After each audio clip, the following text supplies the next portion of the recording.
Hello বন্ধুরা, welcome back to my channel. তো আশা করি তোমরা সবাই ভালোই আছো। তো আজকে আমি যাচ্ছি এক জায়গায়, চলো কোথায় যাচ্ছি তোমাদেরকে অবশ্যই দেখাবো। সে গেলে তো তোমরা দেখতেই পাবে। আর এর আগের দিনে আমি একটা রিলস বানিয়েছিলাম, ফেসবুকে ছেড়েছিলাম। তো সেই রিলস দেখে অনেকেই আমাকে কমেন্ট করেছো এবং জিজ্ঞাসা করেছো যে দাদা জায়গাটা কোথায়। তো চলো জায়গাটা কোথায় তোমাদেরকে আজকে দেখাই। তো আমরা এখন ঢুকছি যুগপুর। আর এখানে আমাদের বেথরহরির গর্ব, যেটা আমাদের বেথরহরি অভয়ারণ্য। তো এখন চলে এসেছি অভয়ারণ্যের সামনে।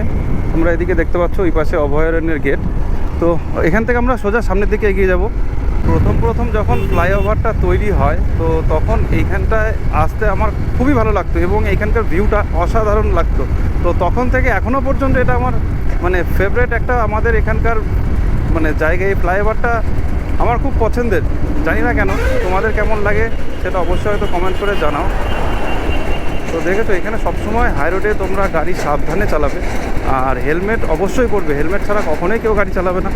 যুগপুর ফ্লাইওভারটা জাস্ট পার করবে, পার করে তোমরা দেখতে পাবে এখানে একটা এক্স মিলিটারি একটা ধাবা রয়েছে।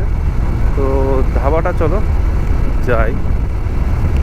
এবং ধাবা আর ওই দোকানের মাঝখান দিয়ে একটা রাস্তা আছে, আর একটু সামনে মেবি, আমিও মাঝে মধ্যে ভুল করি।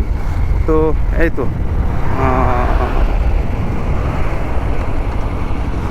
এইটা না, মিস্টেক।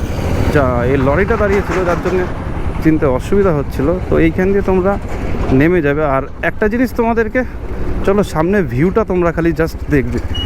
মানে প্রাকৃতিক পরিবেশ, প্রকৃতির সৌন্দর্য একটা আলাদাই। তোমরা জাস্ট ভিউটা দেখো। রাস্তাটা দেখেছো? লিটারেলি সত্যি কথা বলছি, এইখানে ঢুকে টেম্পারেচার অন্তত 10 ডিগ্রি ডাউন হয়েছে মিনিমাম। মানে এখানে গরম, মানে এখানকার হাওয়াটাই পুরো ঠান্ডা, গরম নেই বললেই চলে। তো চলো এখানে একটু কোথাও ভালো একটা প্লেস দেখে বসা যাক। প্লেসটা তো খুব সুন্দর।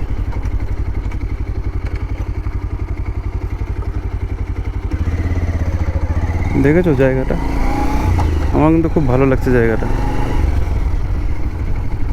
চলো একটু ভেতরটা ঢুকি, তোমাদেরকে দেখাই জায়গাটা। হেভি প্লেস কিন্তু। ও, আর এখানে কি বলবো, এত ঠান্ডা। এখানে ইদানিং দু একদিনের মধ্যে মানে বৃষ্টি হয়েছে, কিন্তু আমাদের দিকে তো বৃষ্টি হয়নি। মাটি এখানে ভেজা। তোমরা জাস্ট ভিউটা দেখো, ভিউটা দেখো। ও,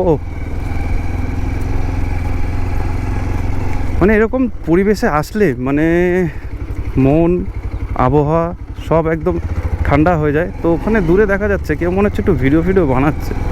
চলো দেখে আসি। আর ওখানে প্রীতম আর একজন, ওরা রিল ভিডিও বানাচ্ছে। তো ওরাই ফোন করলো আমাকে, দাদা আমি একটা হেভি জায়গায় এসেছি, চলো তুমিও আসো, ভালো লাগবে। আমি ভাবলাম চলো যাই, আমিও থাকি এবং তোমাদেরকে দেখাই। কখন এসেছিস তোরা? এই আসলাম একটু আগে। যা গরম।